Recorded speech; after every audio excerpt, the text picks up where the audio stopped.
Real talk sa mga taong sa mga katulad kong lalaki na may asawa. Huwag nga kayong mag-aastang nangyayabang ninyo. Kayo naman ay umaasa lang sa pamilya ng asawa niyo. Kala nyo kung sino kayo mag-aasta. Ikaw lalo ka nakupal ka ha. Alam mo kung mag-aasta ka, under ka din naman ang asawa mo. Ayusin mo nga. Kala mo kung sino kayong mga asawa, mga takot din naman kayo sa asawa ninyo. Yung mga itong si Gwapo, kala mo naman ay kung sino. Wag mo raw akong astahan, Brad. Pag ako napikon sa iyo, kala mo kilala mo talaga kung totoo ha. Takot ka naman sa asawa mo, pabigat ka rin naman sa asawa mo wala ka rin trabaho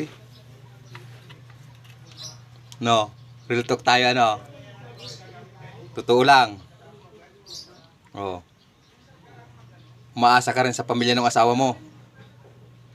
Wag ako ang yabangan mo.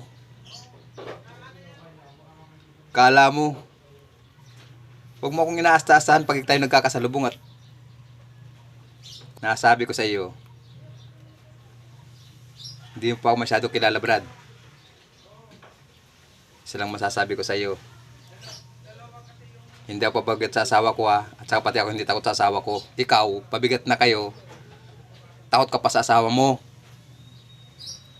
Parang hindi kita kilala. Ang laki ng takot mo sa asawa mo, paano? Alam mo kung sino pag ikinasasalubong ko kung tumingin ka sa akin, pag ako inabot-abot sa'yo. Iuuntog na kita sa pader na linti ka Nakakatuwa ka na. Minsan, isa pa. Pag ako binuryong ng utak ko, hindi mo ako kilala, Brad. Hindi mo pa ako kilala. Nasabi ko sa iyan. Wag ako ha. Wag ako. Pag yung demonyong nabubuhay sa likod ko, pag nabuhay yun, tamo ka. Ha, nire-relto kita ha. Putang ina mo ka ha.